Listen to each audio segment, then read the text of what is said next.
Bog, dobrodošli u novi video, mene i Bogija. Danas neće biti video gdje se nešto malo gluparamo, valjda.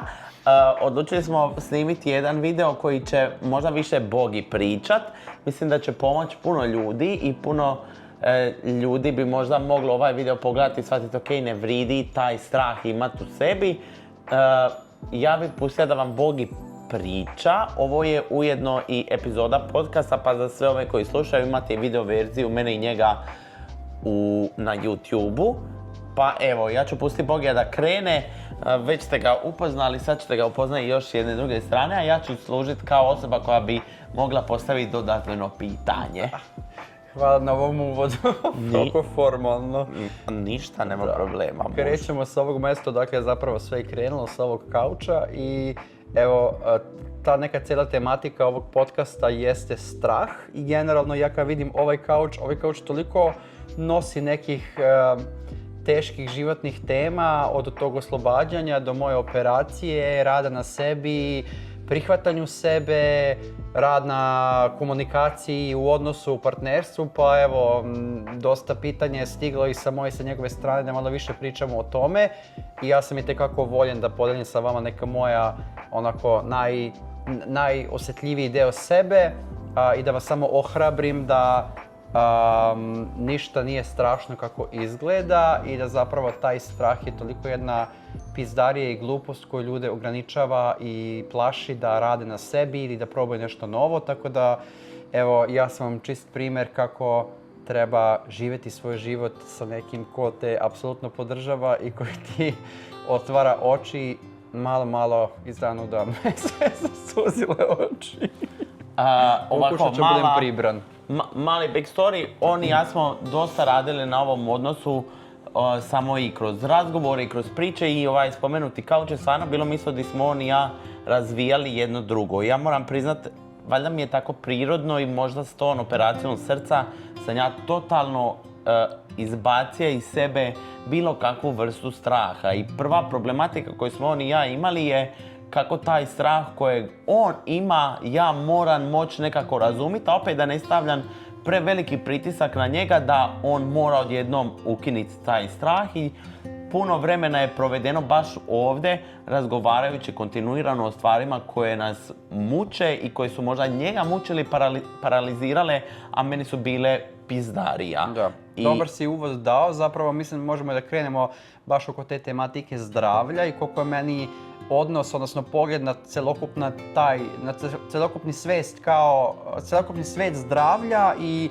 kao rad na sebi bilo definisano kroz mamin neki odnos i sestrin. Moja sestra je dijabetičar jako dugo i taj strah oko toga da je sve pod kontrolom je bio, ja mislim, usađen kroz mamu i kroz sestru pa se to i odnosilo i na mene. I upravo to je pokrenulo neko moje razmišljanje da trebam da prestanem u tome da stalno pričam kako me boli glava, treba mi lek protiv bolova, treba mi ovo, treba mi ono. Konstantno sam naglas pričao o tome jer je to meni kao bilo potpuno normalno da moj partner sada zna apsolutno kako se ja osjećam, ali nisam razumio tu njegovu drugu stranu kako ja zvučim zapravo. I sad zamislite da sadite sa nekim po ceo dan i malo neko vama kaže boli me glava i tako. Meni je to nekako kao više izrečeno na način da, eto, kažem da bih rekao, a njemu je to bilo više zašto ja konstantno imam potrebu da to sa njim delim. Kao nema potrebe da konstantno pričamo o istim stvarima zarad toga da bi ja samo to izbacio iz sebe.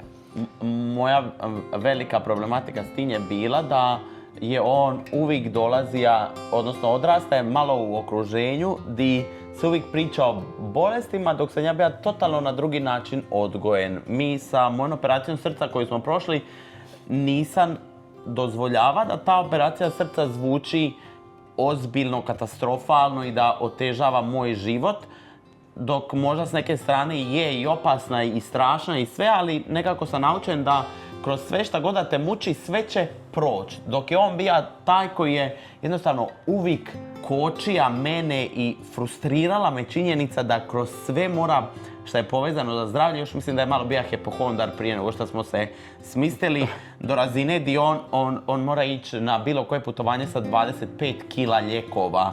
Jel imam ovo, jel imam ono, ja izađem iz stana i tu smo se toliko razilazili gdje sam ja njegovu sestru Tija i mater udavit koliko me je frustrirala činjenica da toliko može sve gledat kroz to zdravlje i koliko je ta hipohondrija i strah da se nešto ne desi njega obuzela. Ali to je više control freak na način, aha, ja putujem negdje, mislim, sva moja putovanja su bila u nekoj civilizaciji, mislim, uvek ti je dostupan lek, apoteka, hitna služba, šta god, uvek sam osoba koja je plaćala osiguranje i dalje to radim, kao baš iz tog razloga, ako se nešto desi, ja sam opet siguran sa tim, ali ne, moj ludi mozak je bio, ok, ti mora da imaš ne jedno, nego 2 kutije lekova protiv glavobolje, protiv proliva, probiotici, ne znam šta, i onda sam pokušao sebe da osvestim, ok, zašto meni treba stvarno toliko ona jedna zip vrećica, ne ona mala, nego litarska, da ja non stop vučem to sa sobom jer kao ne idem nigde dalje od tipa par kilometra od centra grada. Uvek se može naći nešto da ti pomogne u tom trenutku. Kak si prešla preko tog straha? Mislim da je ključna poruka odnosno ključni trenutak da se ja osvestim je upravo to. Ta otvorena komunikacija gdje mi je skrenuta pažnja i onda kad ti neko tako skrene pažnju, onda ti budeš u fazonu, ok, ajmo da vidimo šta ja radim tu loše i zašto je potrebno da ja radim na tome. Tako da osvešćivanje sa njegove strane mi je pomoglo da ja tu priču završim i da ne moram 10 puta da mu kažem da me boli glavu toko dana. Bogi je valjda i prestala te boli glava. I da, ali dobro, to je do promene. To je do promene. Evropska unija. Bogi je bio tip koji je meni u startu rekao, Marko, ja ću sebe mijenjati kao i ja samog sebe. I mislim da smo došli do tog nekog dijela gdje stvarno smo se oblikovali, napredovali i on i ja. Ali, na primjer, za ovu tematiku zdravlja, baš smo je mjesecima provlačili, dok valjda ja nisam 17 puta izvalio iz sebe taj neki moj pogled i, na primjer, ja u ovoj situaciji nisam pristajao ni na šta drugo nego da sebi osvijesti da postoje ljudi koji se ne mogu digniti iz kreveta, da postoji puno gore od situacije i od te spomenute situacije i da moramo biti svi mi zahvalni da možemo funkcionirati normalno i da ne treba te bolešćine i pizdarije provlačiti toliko dugo i o njima razmišljati, jer ja ti uvijek idem sa stavom, ajme, kad toliko spominjuješ, samo navlačiš na sebe neku problematiku i evo, on ima problema sa migrenama neprestano, nema ni jedan više problem s migrenom, da, retko kad mi se stvarno desi, kad se desi, ja sam se primeti u kom sam ja fizičkom stanju, on to zna i onda ja budem, ok, treba mi samo mir, moja terapija i to brzo prođe. Idemo na problematiku broj 2. Sad mi je sinilo da ću ovaj video nazvat Naši problemi. Ajde. Bit ćemo ozbiljni malo. Sljedeća tema koju bih volio da stavim u poziciju nekog ko možda slično nešto proživljava, to prihvatanje sebe koje se meni jako kasno desilo, ali sam se ja igrom slučaja ili srećom upoznavanjem Marka opet osvestio da ne radim ništa loše, ne treba da me taj strah parališe i da moj mozak radi na način šta ako me neko vidi, kako ću da se ponašam, kako da ja više po 500 put lažem druge, koliko sam laži ispričao da bi zaštitio sebe, a zapravo samo treba govoriti istinu i onda si apsolutno siguran da ne postoji ni jedna druga verzija priče osim te koju pričaš. Na primjer, di si se gubio? Ja točno znam situacije koje su...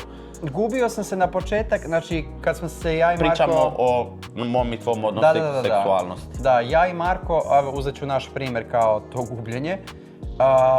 Ja sam se autovao sa Markom nakon par nedelja našeg upoznavanja, ali taj međuprostor sam ja koristio kao, ja sam dobio ponudu u Hrvatskoj, pošto sam radio u velikoj korporaciji, pa je, se oslobodila pozicija u jednom drugom sektoru, pa sam ja kao htio da iskoristim priliku i da kao se preselim u Zagreb, jer kao bolji su uslovi i to mi pruža veći prostor za moj lični napredak i onda je prvobitna priča bila ja se selim u Zagreb zarad posla. zarad kao bolje neke prilike za život. I onda sam uvek tu neku jednu verziju priče pričao ljudima do trenutka gdje više nisam želeo da to oslobađanje se desilo paralelno sa tim i onda kad sam ja konačno izgovorio da se ja selim zarad ljubavi, a ne zarad posla, to je potpuno promenilo neku moju sliku o sebi i o drugima. Kako si prigriza taj strah? Mislim, to te ja nisam nikad pita. Bilo je puno situacija tipa mi sidimo u autu i sad Bog je na suvozačevom mistu i ja držim njemu ruku ovdje na nozi. Mi prilazimo na semafor u autima, Bogoljub miče moju ruku da neko pored u autu ne bi vidio da ja držim ruku na njemu. Mene je to ispižđivalo jer ja sam puno prije nego što sam upoznao Boga razriješio svaki taj strah. Samo vi na društvenim mrežama to niste znali, svi ostali ljudi oko mene od roditelja, rodbine, svi su već bili upoznati sa svime. Mene su takve neke sitnice toliko frustrirali jer sam samo ti ja živit, pusti me da živim, da smo opušteni. Pa me zanima je li bilo ta neka situacija koja je prilomila. Ja sam On je oprosti, on je u startu toliko ima te kočnice, mali milion kočnica koji te daj popusti više s kočnicama. Ja sam pre Marka imao jednu dugu vezu koja je bila sve nego veza. Odnosno zapravo sve te moje frustracije, strahovi su kulminirali u tom odnosu do tog nivoa da ja moram da pazim da li sam ja slučajno dodirnuo tu osobu, kako sam je pogledao, da li smo mi zajedno viđeni u gradu, kako objasniti ljudima ko je ta osoba. I onda se to godinama kupilo u meni i prosto dođe trenutak zasićenja gdje ti više ne želiš to da radiš sebi, da trpiš i da guraš to pod tepih jer više ne možeš da hendlaš taj pritisak okoline, porodica, ljudi, kolega, očekivanja svih njih na način da s moje strane to bilo jako očigledno. Ja nisam video sebe kako mene drugi ljudi doživljavaju, ko bilo jako očigledno da sam ja gej, ali taj način da ne gaj Bože da mene neko pita da sam ja gej ili se pomene te tema, ja sam odmah bežao ili sam tražio razlog zašto bih promenio tu temu. Nije mi bilo prijetno da govorimo o toj temi, pogotovo kad smo u nekom društvu i znaš onda kao svi te pitaju šta ima novo, kako si, sad normalno sljedeće pitanje je li ima neko, konstantno su mi to ljudi pričali i pitali, je li ima neko, nemoguće da nema niko, pa kako ti se niko ne sviđa, pa što ne podeliš sa nama. Svi su zapravo znali, ali nikako niko da pita. I nikad vas neće direktno pitati, osim ako je neko baš ovako blizak sa vama. Mislim da čak i u tom slučaju vi očekujete od bliske osobe da vam postavi to pitanje, jer će vama biti lakše da samo izbacite to iz sebe. Pitanje je kad sam ja to osvestio, to se desilo na leto pre nego što smo se ti i ja upoznali. Meni je taj pritisak se toliko nabio do granice pucanja i bilo je u fazonu, ok, ili se završava time da ću ja da se bacim kroz prozor, bukvalno, ili će se završiti tako što ću ja to reći. Izvini, samo mi je malo prebacila sam kao, to su jako osjetljive teme i meni i ja sam stvarno bio osoba koja je razmišljala o suicidu zbog toga i prosto srećan sam što sam uspeo da taj jebeni strah pređem preko toga i da prosto evo šta se promenilo, samo mi se život promenio na bolje. Oprosti, ja ću se nadovezat. Taj neki trenutak tog nekog straha i te neke momenta gdje te taj strah toliko obuzme da ti ne znaš funkcionirati, da te dovede do ovog stanja kojeg Bog i spomene, je meni bio toliko lud i toliko kao, baš vjerojatno radi srca, 100%. Di sam ja njemu mjesecima pokušavao objasniti da se neće apsolutno ništa dogoditi, sve da se dogodi šta je najgore što se može desiti, ok?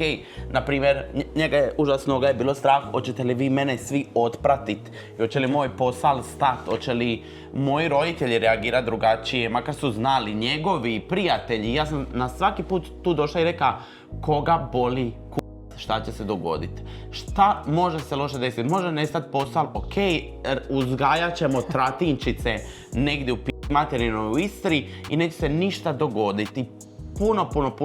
Puno razgovora i uvjeravanja da se stvarno neće ništa dogoditi je trebalo da on to prelomi.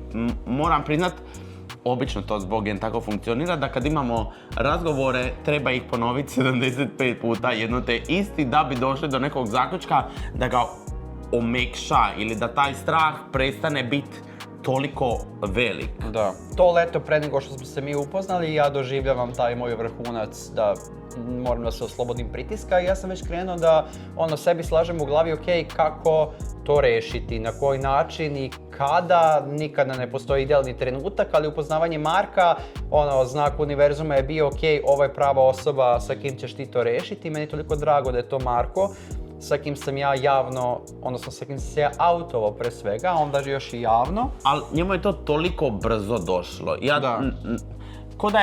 Ko da si ti shvatio to je to i prelomilo i ti si promijenio. Da. Nisam čak ni razmišljao o tome kao koliko je to brzo, ja sam samo želeo da sad, glupo je reći dok me to drži, kao imao sam dovoljno razloga da ja to uradim, samo sam želeo da to što pre sa sebe skinem, u smislu reći prvo sestri i cimaru sa kim sam živeo, pa najbližem krugu ljudi, pa onda saradnicima i partnerima, kolegama, pa onda roditeljima, pa u međuvremenu ja sam upoznao Markove roditelje, prihvatanje sa njihove strane, okolina, promena ljudi, sad kao to se sve u mojoj glavi setovalo, ja sam to završio i onda je sljedeći korak bio sada kada znam da je to ta prava osoba, ajmo sada prilagođavamo život na način da ja budem taj koji će se preseliti i to je normalno bilo da ću biti ja zbog mog lakšeg posla, jer kao bilo bi suludo da Marko, s obzirom kako radi i čime se bavi, bude taj koji bi prešao u Srbiji, mislim da bi to bio jako pogrešan korak. Često ljudi pišu, moram stvarno ovo samo da dodam, ja se nisam oženio za papire, niti mi je to namera, ali ja bukvalno moram ovo da kažem jer je tolika količina tih na tom Redditu i to ćemo još vidjeti unutar par godina. Sad ću još 2 puta da produžim dozvolu. Apsolutno, ja sam stvarno mogao da izaberem i poslovno da se gradim, jer sam imao prilike da radim u velikom sistemu koji je dozvoljavao rotaciju ljudi iz različitih zemalja, tako da to apsolutno nije tačno. Bogi, nećemo to niti objašnjati ako boli. Dobro. Nije se oženio za papire. Dobro, tačka. I onda dolazimo do tog trenutka kao, ja sam si sada autovao sestri, sestra je moja najbliskija osoba koju ja znam, mi smo pričali jako dugo o tome, bilo je jako teško meni to da izgovorim, iako je ona naravno znala, ali opet kažem, očekujete da vi budete ti koji ćete biti pitani, a ne da vi to izgovarate. Sve je totalno krivo, ali je valjda taj strah. Taj strah je toliko, vi ne možete tu rečenicu da izgovarate. Ja čak i kad sam se sa mojim roditeljima autovao, ja se apsolutno ne sjećam trenutka kako sam ja to njima rekao, da li sam izgovorio ja sam gej ili ja sam bio sa muškarci, apsolutno imam blank skroz tog razgovora. Ali nakon toga ja nikad u životu mirnije nisam spavao i to je taj trenutak kad konačno shvatiš da apsolutno ništa loše nisi uradio za nekog, da si se okrenuo sebi, da si prelomio to u glavi i sa takvim mirom i spokojem sam ja legao da spavam, da mi je to mislim bila najmirnija ovde, najmirnija noć ikada. U trenu kad je Bogi rekao svojim roditeljima, ja sam bio pored njega, on nakon što je završio razgovor, mi smo se ustali i otišli šišat. Toliko random i toliko taj trenutak kad je više izgovoreno i rečeno i da te svi živi puste na miru je toliko olakšavajući da ne vridi ničega drugoga. I ovo vam ja govorim čisto da mene moj stari jednom pita, Marko, jel ti želiš mijenjati svijet? Na što sam mu ja rekao, tata želi pomoći nekom momku koji će možda proći ili curi kroz ovako, a neće imat nego ako će mu to tako opušteno reći. Jer mislim da i Bogi i ja živimo tako neki najnormalniji život i to smo već spomenuli u onom videu. Jako često imamo problem s time da objašnjavamo ljudima koji kroz vjeru provlače da moj njegov životni odabir nije dobar.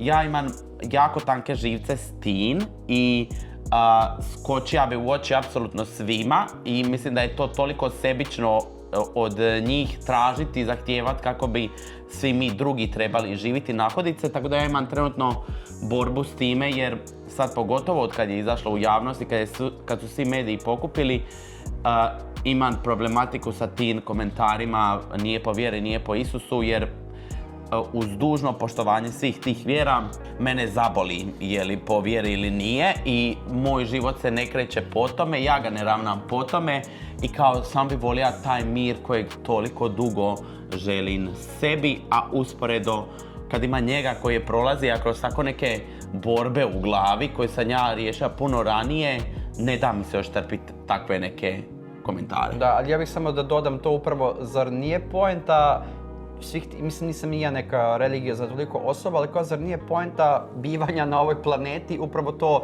biti u dobrom odnosu i u miru sa svakom osobom, nevezano za seksualnu orijentaciju, boju kože, statusni simbol ili šta god. Kao treba prihvatiti ljude onakim kakvim jesu, a ne da se to stavlja u prvi plan i da je to jedino što ljudi vide kao. Pritom, opet, diskriminacija je više okrenuta, mislim, ka gej svetu na način odnosa dva muškarca, ali ne priča se, na primjer, toliko o odnosima dve žene. Žene su kulerice, pederi nisu. Malo nakon našeg upoznavanja ja rešavam da se selim i moram da priznam da sam u to ušao potpuno nekako neplanirano, jer sam kao valjda od te sreće i od činjenice da ću što preživjeti sa njim, nisam uopšte razmišljao o tome kako nabaviti papire, koji papiri su mi potrebni, kako se prilagoditi i onda kad se sve to završilo, to je trajalo par mjeseci, sljedeći strah koji me je obuzeo jeste kako ću se ja sad prilagoditi u novoj državi, u novom gradu, u državi o kojoj apsolutno ništa nisam znao, niti o nekoj osnovnoj kulturi, niti o sistemima kako funkcionišu i način kako mene ljudi percipiraju, da li ja moram da ćutim u javnom prevozu jer se itekako čuje da nisam odavde i onda me taj u momentima strah paralisao na način da ja nisam apsolutno progovarao nigde. Stavim slušalice, idemo od tačke A do tačke B bez ikakvog kontakta, bez ikakve komunikacije, samo na način da mene niko ne ugrozi, a to se dešavalo i nakon javnog autovanja. Ja sam tek onda bio eksponiran i ne želim samo da pridočim pažnju na sebe. I onda sam se osvestio i opet rekao šta je najgore što može da se desi. Ta rečenica koja je meni tako odjeknula u glavi u više puta mi je samo dokaz da kao stvarno šta je najgore što može da se desi. Kroz sve što smo on i ja prolazili i naglašavali i uvijek da nam je stvorio problem, to je nešto što ja uvijek provučem. Šta je to stvarno najgore što se može dogoditi da nas toliko paralizira? On nekako uvijek kroz život ide prvo sa malom dozom panike i onda idemo rješavanje problema, dok ja idem automatski na rješavanje problema jer se ne bojim i moj pokušaj da mu objasnim seliš se u Zagreb, ali ti već znaš di ti stoji zubar jer znaš, ja sam ti reka, di ti je ljekarna, di ti je, opet mi o ljekovima, di ti je ne znam ni ja, kafić, di možeš izaći, društvo, di možeš trenirati. Dolazio se na neku toliko safe organiziranu zonu da nema potrebe da prepustiš tom strahu da te toliko obuzme jer nisi sam, nije te neko šutnija nogo, ni dolaziš osobi koju voliš i ta osoba već zna za tebe di ti se šta nalazi i šta god da ti je potrebno će ti pomoći. Jasno, i to je bilo stvarno toliko olakšavajuće sa njegove strane, ali ja sam osoba koja prosto milion to puta u sebi mora da analizira, da stavi na papir i tek posle 1000 puta, 1001 da kažem ok, ajmo sad da vidimo šta me čeka. Nije lako, nije prijatno, ja sam valjda sa tim autovanjem izašao iz svoje potpune zone komfora i to sam rešio na način da onda samo izlazim iz svih aspekata mog života, od odnosa, porodice, prijatelja, posla i valjda meni to izlaženje iz zone komfora iz svakog tog aspekta toliko nabilo anksioznost i paniku da sam ja samo želeo da ostanem kući, da sedim na kauču i ne radim apsolutno ništa. I onda mislim da dolazi ta neka faza, odnosno tematika tog mog zatvaranja, jer smo prošli i to. Ja sam jako društvena i socijalna osoba, ali preseljenjem ovde ja sam birao da imam svoj mir na kauču, to je bilo u prethodnom stanu i kad mene nema, Bogi stoji u stanu. Da, i ja apsolutno ne radim ništa. Ja sam samo ležao na krevetu, kauču,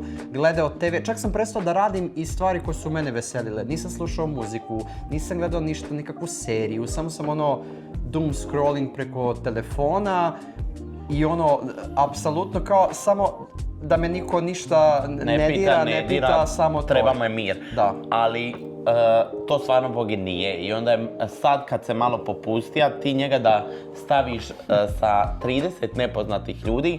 I evo, na primjer, sad smo bili na svadbi moje sestre, ja se uopće nisam razmišljala di je on. Ja kad bi otišla negdje s nekim popričat, Bogoljub se snaša i jednostavno može funkcionirati sam za sebe. Nema tog momenta da ti moraš nekako malo dite voziti za ruke, to što je i logično jer čovjek ima 40 godina, ali ima ta faza di si se baš... I ja sam njemu rekao, ja znam da ovo nisam ja, please samo pusti da prođe vreme jer ja znam ko sam i znam kako sam i šta sam. Samo taj način, valjda iz njegove želje da mene popravi što pre u staro, meni je to stvaralo pritisak kao nemoj da me teraš na nešto što ja ne želim i to meni predstavlja kao samo dodatnu kočnicu, nego samo pusti da to prođe kroz mene, da ja sve to analiziram i znam da će se to rešiti. I tako je bilo. Prošlo je par mjeseci, ja sam paralelno sa tim krenuo i kod psihologa i ovog puta pozdravljam Draganu jer si me jako dobro osvestila i popravila te neke moje mane.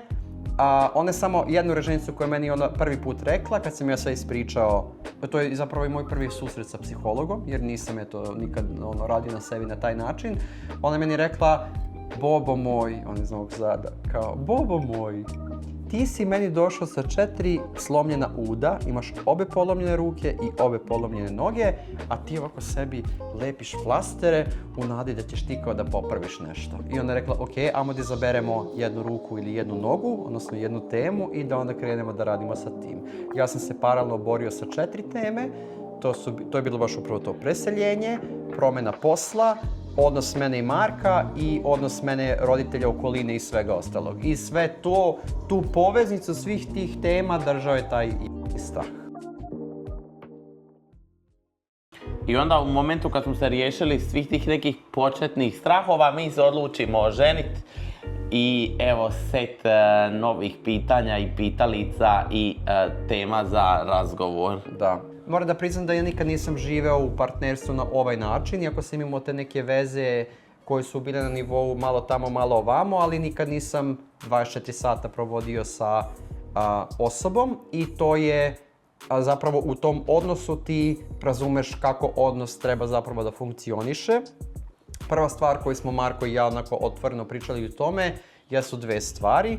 Prva stvar je uvek sve otvoreno pričamo, znači nema nikakvog skrivanja, uobličavanja, pakovanja u mašnici, sve to direktno odmah komuniciramo. I druga stvar je ako dođemo do nekog konflikta, svađe ili nesporazuma, odmah rešavamo tad, nema prebacivanja za suprotni dan, nema da se ohladimo i šta god, ja i on želimo da, odnosno on i ja želimo da to lepo prespava i da sutradan funkcionišemo normalno. Jede govna. Zato što on još ima borbu sam sa sobom da kad komuniciramo, ja mu točno na faci vidim koja je problematika, ali on nekad pokušava sam sa sobom to riješiti, pa onda da prešuti, ali vidim ja njega kopka da bi on meni rekao šta njega muči, ali nikako da on to izgovori. I onda ja kažem, Bogoljube, šta je, ajde reci više. Ali ne u tom smislu, ok, kad ja nešto kao... Ja samo u glavi analiziram da li je vredno to uopšte da podelim sa njim ili ja to mogu sam da rešim, iako je to samo neka pizdarija na način da sam ja video nešto, čuo nešto ili prosto me poremetilo na način da li treba sada uplićem i njega u sve to ili da probam da sam to rešim u glavi. Neki put probam sam i to prođe, neke stvari prosto me i zanimaju i onda kad tako kopam, vrtim i onda na kraju direktno kažem šta mi smeta i onda rešimo stvar. Mirna Bosna bude onog trenutka kad svi zapravo iskomuniciraju te stvari koje im smetaju odmah. Ali moram da priznam da je stvarno i to bio težak period, način je kao promjena sredine, promjena ljudi, porodica, okruženja i sad na sve to ja trebam da vodim računa i o našem odnosu jer kao suludo bi bilo da zarad nekih gluposti ja opet sve to bacim pod noge i da izgubim priliku da radim nešto bolje za sebe. U smislu da me opet taj strah parališe na način da ja kao ne želim da se menjam. I to je, mislim, ključna stvar da obojica, i ti i ja, smo se promenili na neki... Ja sebe stvarno ne prepoznajem na pozitivan način. Apsolutno, kad bi mogao da vratim vreme i kad bi Bogoljubu iz 2020. rekao, hej, ti ćeš za 6 godina da živiš sa svojim mužem u Zagrebu i da će ceo sve da ti se okrene na glavačke, ali na dobar način, da ćeš biti javna, autovana osoba, ja bi se verovatno povukao i skočio kroz prozor otprilike. Tako da taj moment da sam osvestio sebe koliko sam ja zapravo to uradio i koliko mi je on pomogao da dođem na taj neki nivo i uvek ima prostora i dalje radim na sebi na način da nama bude bolje, to stvarno ne mogu nikom da prenesem koliko meni to oslobađajuće i koliko mi znači tvoja podrška i taj push u leđa, Baš. Mislim da sa ovim svim zapravo, bar kroz njegovu priču, želimo i ja i on približiti koliko svijet može biti lijepo mjesto kad se nekako opuste ti strahovi i te kočnice i ne dozvoliti da nas obuzmu i kroz neke ove naše teme koje smo prošli, stvarno i mi i drugi ljudi oko nas su uvidjeli i nema dana kad on i ja ne pričamo, ako pričamo s nekim ponaosobno, ne bude, Bože, koliko isijavate nekom dobrom energijom i kao, jel moguće da vam je tako dobro, lijepo, ali mislim da je rezultat toga samo zato što smo, to rezultat toga jer smo proveli IHH komunicirajući jedan s drugim. Ja stvarno to je najbitnije da stvarno pod jedan imate svest o tome da odnos ne treba da bude samo sa jedne strane, odnos je zapravo upravo ta otvorena komunikacija između dve osobe i pod dva, što je, mislim, jako ključno, vi morate da osvestite sebe da promene moraju da se dese i da to nužno nije ništa loše, jako su teške i jako su izazovne, ali to sve radite za vaše dobro i to nije onaj bullshit, ti si se sad promenio, ti si sad ovo, ja na mom ličnom nivou, ja sam se samo osvestio sa nekim ko gleda svet na jedan normalan način i okej da on po neki put ima te roze naočare, skroz je okej da isfiltriraš iz sebe svu tu negativu i da prosto živiš u nekom svom svetu, ali morate prihvatiti promenu kao takvu i morate sebe osvestiti da ne radite ništa loše. Biti gej ne znači da ste udareni u glavu, da ste genetska modifikacija, da ste, ne znam nija koje već sve termine ljudi koriste. Bilo kakva promjena životna, uvijek će biti komentar zašto, kako, od koje god, bez obzira javna osoba ili ne, ili od okruženja, jednostavno mislim da je nekad kroz život jako lijepo ići rozi naočalama, jer kao, it's ok, ja želim ići rozi naočalama kroz život. Ja sam ih isto tek stavio na glavu. Pa ne, ali to je jako, mene Marko, nažalost, upoznao u toj fazi gdje sam stvarno bio neprepoznatljiv i sam za sebe, ali sam ja njemu rekao, bio sam dovoljno svestan da ja to nisam. Ja nisam trenutno ova osoba koju ti vidiš, jako mi je bilo stvarno teško što se sve to izdešavalo, ali smo se na kraju, osvestio da počeo sam da radim na sebi i sa svim tim, i sa psihologom i radio nešto što je meni prijalo malo po malo i evo, setovao sam se na način da se stvarno osjećam komfortno u svojoj koži, da nemam te neke inicijalne strahove koje imam, stvarno,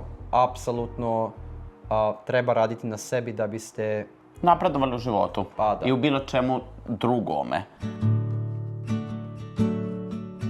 I da vam ovo nekako finaliziramo, ove neke primjere koje smo vam dali, želim vam ih dati još dodatno više i kako to prihvaćanje i taj pregrizi strah kod nas je rezultirati nekim opuštenim životom, da kad legnemo i ja i on svaku večer otprilike dođemo i kažemo Bože šta sam miran. Ja sam na primjer kod odnosa mene i Bogija mora raditi na način da prihvatim kako druga osoba funkcionira. I Bog je za mene, na primjer, prespor za masu stvari. On je jednom meni rekao tokom rasprave, Marko, ali ja sam tebe prihvatio takav kakav ti jesi. Što je mene toliko zapeklo jer sam se ja osjećao ko govno, jer kao ja sad skačem na njega i ja opet želim nešto da on promijeni, a on nužno ne može jer je prethodno promijenio 65 stvari o kojima je danas priča. Gdje sam jednostavno rekao, ok, malo popusti čovječe, pa sam mora naučiti da on jednostavno neke stvari radi sporije. i dan danas to učin. Nije ko ja da razmišlja 6 koraka unaprijed i it's ok, ali evo ja se nekako trudim da bar razmišlja 5 koraka unaprijed, ne 6. Ili da ako ga iritira kad ja u prometu urlan na ljude jer su debili i ne znaju voziti, da niti ne izgovorim da su debili i da ne znaju voziti, nego da popustim i malo udovoljim njemu, a i sebi da zapravo nije potrebno to izgovoriti, samo nekog mira, radi i normalnog odnosa. Prepoznat to da partneru nešto smeta. Da, to sam ja imao izazov, imam ga i dalje, ali to samo iz razloga što sam ja jako... Pod jedan, živeo sam sa nas troje, bilo u stanu, svako ima svoju sobu i kao svako ima svako ima taj neki svoj mir, ali na primjer u odnosu sa partnerom ja sam taj uvek koji kad vidim da nešto nije u redu iz nade, odnosno iz želje da njemu olakšam ili što pre on to pređe preko toga, kakva god da je situacija, ja budem puši na način kao Ajde riješimo, reci mi. Da, bit će sve okej. Mislim, pogrešan pristup, kao samo pusti čoveka neka udahne sam, nek se izdvoji u sobu, nije do tebe, ništa nisi skrivio. To imao sam jako izazovan period u početku da svaki put kad je on imao loš dan, ja sam mislio da sam ja kriv za nešto i onda je to mene na svu ovu, na sve ovo što mi je bilo nad glavom, ja još dodatno pritiskao sebe, aha, ti si sad nešto pa sam onda ja znao da bušim i da pitam njega šta sam ja loše uradio, kako mogu ti pomognem, jesi siguran da nisam, jer sam stalno radio, po 10 puta na dan sam ga pitao, jesam ja nešto kriv, reci mi, jesam ja nešto kriv, šta, kako, i onda... Ja svaki put rekao, Bogi, samo me pusti malo, pusti me doslovno da ja budem od 40 minuti sam, ja ću doći i ja stvarno nakon toga dođem i kao, it's ok, ajmo nastavi dan. Da, tako da mi je trebalo vremena da upravo to, njegov odnos i njegov svakodnevnicu se prilagodim na način da svako radi svoje i da ne ugrožava drugog. Neki zaključak na sve ovo, teško je, jako je teško. Evo ga. Ne, samo hoću da kažem da nije nemoguće srediti stvari. Hoću da kažem da za sve što preživljavate u životu se opet sve desi sa nekim razlogom. Ne treba kriviti sebe da radite nešto loše. Ne treba pokušavati naći način da vi ispravite sebe. Samo radite na sebi na način da ako vam treba stručna pomoć, obratite se psihologu, stvarno se pomaže. Osvestite se kako vi možete da delujete na drugu osobu ili kako vas drugi ljudi percipiraju. Morate da budete osvešćeni i da budete prisutni u vremenu i prostoru i treba stvarno samo ići tom rečenicom šta je najgore što može da se desi. Ljudi će otići iz vašeg života, doći će neki novi ljudi, kolege, prijatelji, porodica, sve će se nekako poklopiti, stvarno ko ne treba da bude u tom nekom vašem uskom krugu ljudi, ne treba ni da bude ako ne može da razume to i to je skroz ok i vi ništa niste krivi za to. Samo se vodite time da apsolutno nije do vas. Predivno je to ovaj Bogoljub zaključio. Meni je drago da sam vas malo dublje još više pustili u neke ove odnose jer smo on i ja napokon došli u tu fazu života gdje samo kao sve u redu. Sve smo riješili, sve je riješivo i vodimo se time da je apsolutno do jedna stvar na ovom svijetu riješiva. Hvala vam što ste nas poslušali. Ja bih svakako da nam u komentare date neki feedback i možda pišete ako se osjećate komfortno s time šta prolazite vi, pa da možda ako smo prošli kroz istu situaciju Bogi i ja damo neki zaključak kako je to funkcioniralo kod nas. Da, i da vam olakšamo pre svega, a potencijalno i pomognemo da rešite to što pre. Da prije, da rešiš što pre. Hvala vam puno i evo još jednom hvala na hiljade i hiljade poruka koje smo dobili od trenutka kad smo se javno autovali. I ima vas dosta koji proživljavate stvarno sve i svašta, ali evo tu smo za... Život je lijep, budite sretni samo pozitivno. Tako je. Pa tako je Bogoljube, ajde sad Bog. Do idućeg videa, doviđenja. Doviđenja.